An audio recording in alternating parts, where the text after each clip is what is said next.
One of my favorite breakfasts while watching my weight is mixing vegetables with eggs. And here I have a spaghetti squash. My favorite way to cook it is just to steam it on a plate with a little water in the microwave.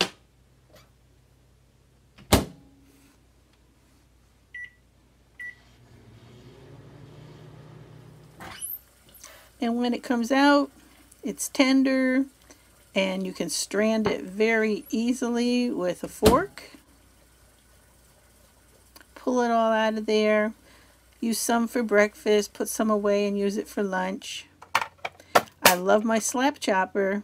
This one is a brand I got from Aldi. Didn't cost a lot of money, works perfectly well, and makes all the veggies a nice uniform dice very easily. And I'm putting mushrooms in.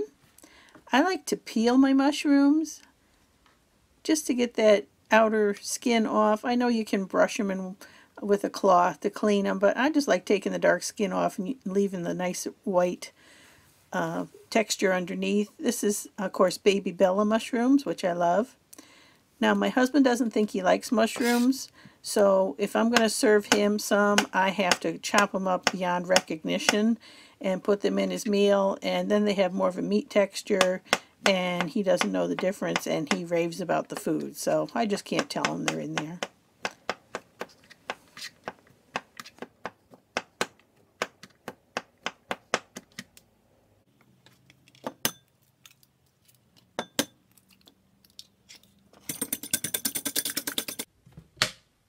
Now here I put a little too much oil in the pan, so I ended up dumping some out and wiping it, so I only had a little bit in, because of course oil can add a lot of fat and calories to my meal. So I got just enough in there to keep the veggies from sticking.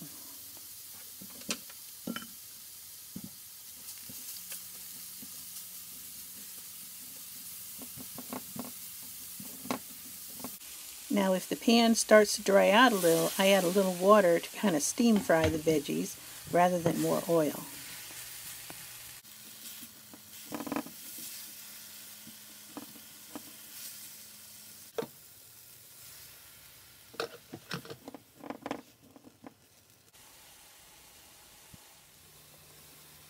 A few seasonings like onion powder and garlic powder, salt and pepper will do the trick. Now on the new Weight Watcher Freestyle program, this is a very low point meal because eggs have no points, the veggies have no points, coffee has no points, fruit has no points. The only thing with points is the oil I put in the pan and the cream I put in my coffee. So it's like 2 to 4 points for the entire meal. So breakfast is made, and I've asked the fairies to set the table.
And today I did some canning.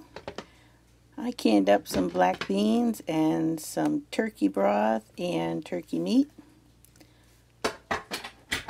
And here it is at the end of the day, and it's done processing. So I'm removing them from the canner. I think I've got about 20 pints in here. Yep, here's the turkey broth. I tasted it before I put it in, and this is really good turkey bone broth. So I've got 1, 2,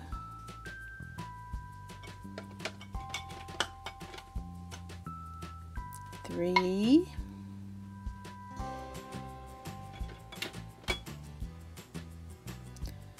4,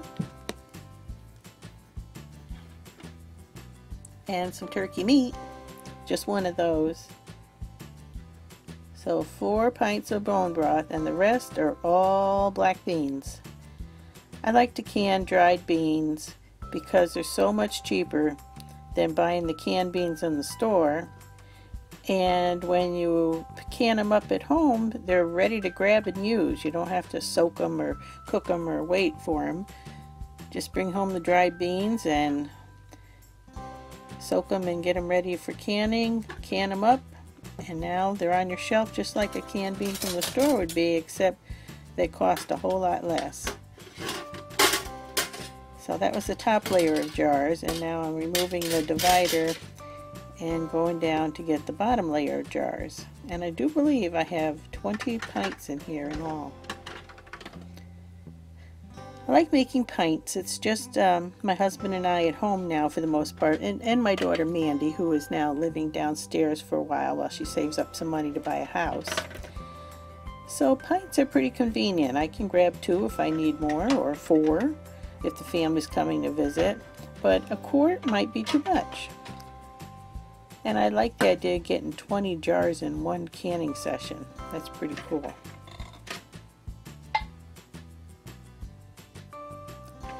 None of them have cracked. This looks like a good load. Now you'll notice some of the caps are white. Those are the Tatler lids. Those are the kind that you can reuse again and again. They have a rubber seal, like a red rubber ring that goes around like the old-fashioned canning jars had. And then that white plastic lid sits on top of that, and you screw on a regular screw cap that you would have with any kind of canning. And they do a pretty good job. There's a bit of a learning curve with them because you don't do it exactly the same way as you would with your metal canning lids.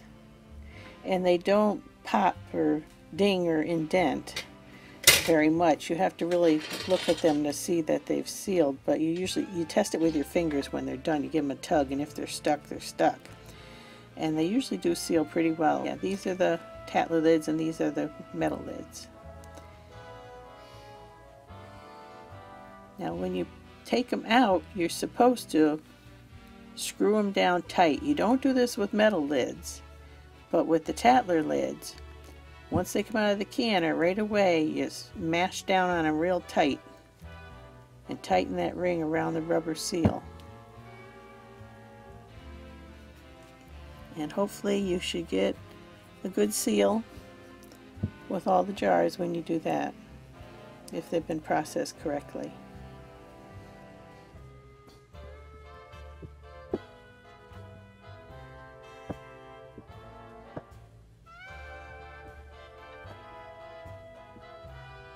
So there's my 20 jars all processed, and they will cool on the counter overnight, and in the morning I'll wash them up, mark them and label them, and put them away in the canning cabinet. Thanks so much for coming by and visiting at the BanDana Gramma kitchen. And if you really like my videos, please remember to hit that thumbs up down below, the like button. That really helps my channel. And it also helps if you want to share my video with your friends, maybe on Facebook or Google+, to let them know that you enjoy watching BanDana Gramma. If you'd like to contact me, there's contact information and special links down below in the Share More section. So come back again real soon. If you don't find me in my kitchen, come on out back to the garden. I'll probably be there.